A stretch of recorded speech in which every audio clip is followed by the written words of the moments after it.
It is the dog days of summer, Andy, but we love it. And summer means we're all outside a little more, and that includes our furry family members. But spending time in the great outdoors can come with warm weather risks, among them ticks and tick-borne diseases. Here to explain how to keep ticks like this at bay, it's what it looks like, and what you can do if they do manage to take hold is Dr. Catherine Miller of the Royal Oak Veterinary Clinic. Welcome. And also Ayla. We welcome Ayla as well. This is a little bit foreign for Ayla, as you guys are from the country, so I imagine not a lot of traffic or cameras out there. Not so much, no. She's doing pretty well, though, this morning. Lots of things to see. Okay, let's talk a little bit about how big of a threat are ticks here in the city and surrounding areas.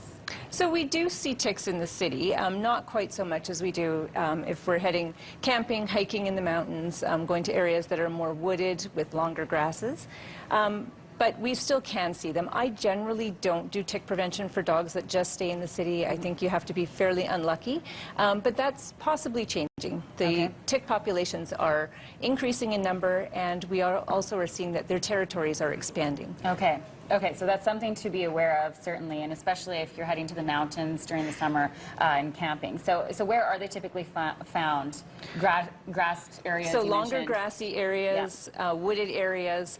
Depending on where you're traveling, there's different types of ticks, different threats of diseases. So you need to talk to your veterinarian about where you're headed, how long you're going for, so that the appropriate parasite control can be done. Okay, fantastic. You want to get it before it starts. What are some of the health risks for dogs? So probably the biggest one that's the most commonly known would be Lyme disease. There are other tick-borne diseases as well. Ticks can also cause some irritation or infection at the site where they bite. So even if they're not carrying diseases, it still can be quite irritating for the pet.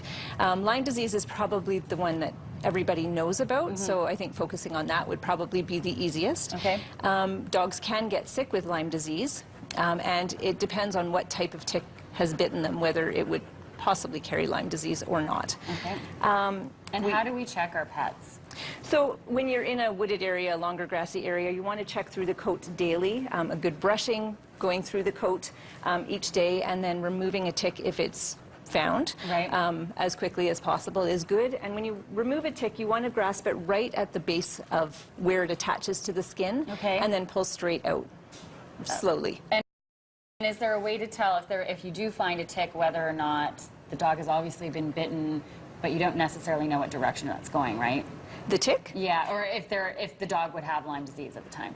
No, you wouldn't. There is a tick surveillance program, though, in the province of Alberta, so if you submit the tick to any veterinary clinic, it can be submitted on your behalf at no charge to a government agency or a government laboratory that could then have it tested for what type of tick it is and whether it was carrying Lyme disease. Okay, fantastic. Okay, now you've brought something along here, and this is a tick prevention kit. So what are we seeing here? What is this?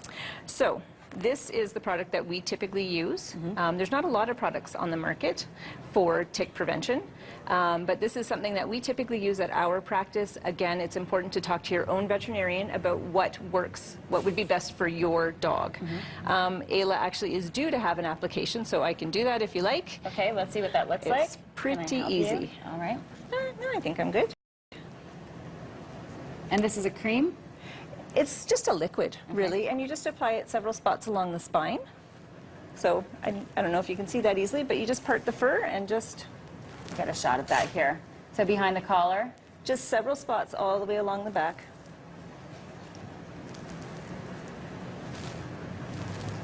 I can't go down as far as I normally do because she's sitting. But yeah, of course. Okay. Yeah, that does it. That will do the trick. And it protects for a month. And then would you still recommend that if you are traveling that people continue to check for ticks? Yes. Yeah. There's no product on the market that's better than 95% effective, so that means you might find a stubborn tick that decides it's going to take a bite anyway. Okay, fantastic. Where can people find you? Me personally, I'm at Royal Oak Veterinary Clinic. But they should really talk to their own veterinarian about what's right for their pet. Okay, fantastic. Thank you so much, Dr. Miller. Thank you. Thank you, Ayla. Ayla did so well sitting still. Fantastic job, Ayla.